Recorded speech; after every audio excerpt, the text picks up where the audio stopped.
بسم الله الرحمن الرحیم. السلام علیکم ورحمت الله وبرکاته.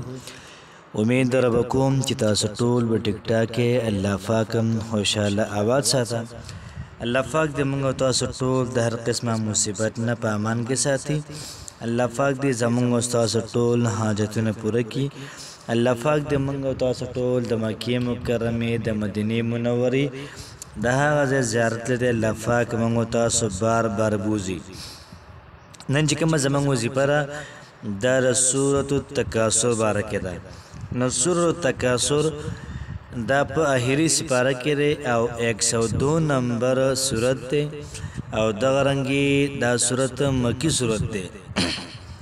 یاد ساتئ چې په دې سورت کې 8 آیات دي او دا سورت ډیر زیات پاورفل او ډیر زیات ناشنا سورت دی. فرمای محترمو چې یو سړی کې دیني جذبه نه وي، یو سړی کې د دین شوق نه وي او هغه د سورت روزانه 14 پیرې وي، انشاءالله العزیز الله پاک بولا د دین تړپ ورکي. الله پاک بو سره د دین غم پیدا کی، د قرآن مجید تلاوت غم بو سره الله پاک پیدا کی، دغه رنګې د منځونو غم بو سره الله پاک پیدا کی. یو سړی دا سره هغه دا وایي چې الله پاک د مال رزق راکړي بې انتها او دغه رنګې الله پاک د ما مالدار کړي. نو هغه له پکار چې کله دی د سارې منځو کې د سار د مانځه نه بعد به 21 پیرې سورة التکاثر دا به ووایي انشاءالله العزیز الله پاک به په یو څو ورځو کې مالدار کړي. که څوک دا غواړي چې دی د مصیبتونو نه په ارام وي، دی د غمونو نه په ارام وي، دی د جنګ جګړو نه په ارام وي، دل پکار دی چې کله باران کیږي د باران د اوبه دی یو ځای کی او په هغې 41 پیرې سورة التکاثر دا ووایي او دغه رنګې د اوبه دی ځان سره محفوظه ساتي. دغه اوبه دی څکي انشاءالله العزیز الله پاک به د غمونو مصیبتونو نه په امن کې ساتي. دغه رنګې کوم یو سړی دا وایي چې الله پاک دی زما د سر درد دا حقی یا کومه زنانه داسې وي نو پکار چې وپیرې دی سورة التکاثر دا ووایي او د هغې نه بعد د ول سر دم کی انشاءالله العزیز نیمسیری وي که د سر درد وي دا به الله پاک ختم کی. دغه رنګې که بچا به نه قرض وي د سار د مانځه نه بعد د 21 پیرې روزانه دا وایي انشاءالله العزیز الله پاک به له قرض دا ختم کی. کو څوک داسې وي هغه وایي چې هلکه زه د نیکه خوب کې وینمه، زه د نیا خوب کې وینمه، دغه رنګې زه د ورور خوب کې وینمه، زه د خور وینمه. داسې څوک پات شوي وي مړي او راته ډېر زیات یادېږي او دی وایي زه سره خبرې مو کومه نو دا وظیفه دی د جمعې په شپه باندې 113 پیرې وکړي انشاءالله العزیز مړی به سره خبرې مو وکړي او دی به مړی ویم نه. دغه رنګه فرمایي چې کوم سړی د سورة التکاثر ورد کوي الله پاک به د ټول ګناهونه دا به معاف کړي.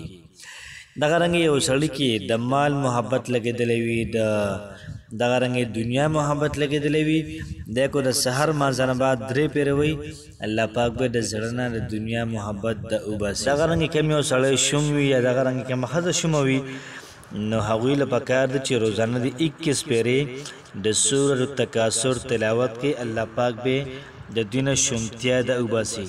نو راځئ ګورو په حدیثو کې د دې صورت ذکر شته که نشته دی. نو پیغمبر علیه صلات وسلام د دې ذکر محترمو دا کړی دی. یو ځل پیغمبر علیه صلات وسلام وفرمیل چې څوک به په یو منټ کې 1000 آیاتونه د قرآن مجید دا به تلاوت کړي. نو ټول صحابه کرام داسې پریشانه ونته شو چې 1000 آیاتونه به څنګه څوک تلاوت کړي یا د هغې مطابق ثواب به څوک حاصل کړي. نو پیغمبر علیه صلات وسلام ورته فرمیل تاسو یو پیره سورة التکاثر ووایئ الله پاک به تاسو له د 1000 آیاتونو د تلاوت ثواب دا به درکړي. نو څومره ناشنا ثواب پکې دی. یو ځل پیغمبر علیه صلات وسلام د سورة التکاثر تلاوت وکړو نو بیا صحابه کرامو ته یې وجاړئ.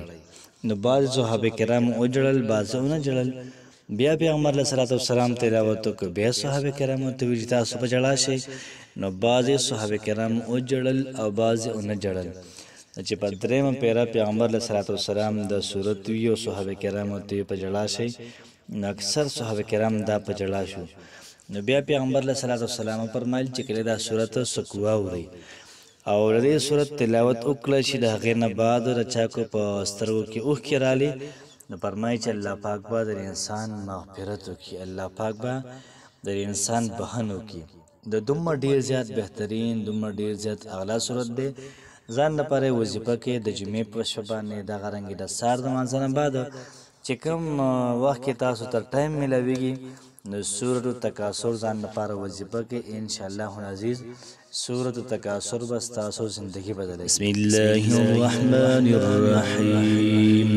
ألهاكم التكاثر حتى زرتم المقابر كلا سوف تعلمون ثم كلا سوف تعلمون كلا لو تعلمون علم اليقين لترون الجحيم ثم لترونها عين اليقين ثم لتسألن يومئذ عن النعيم.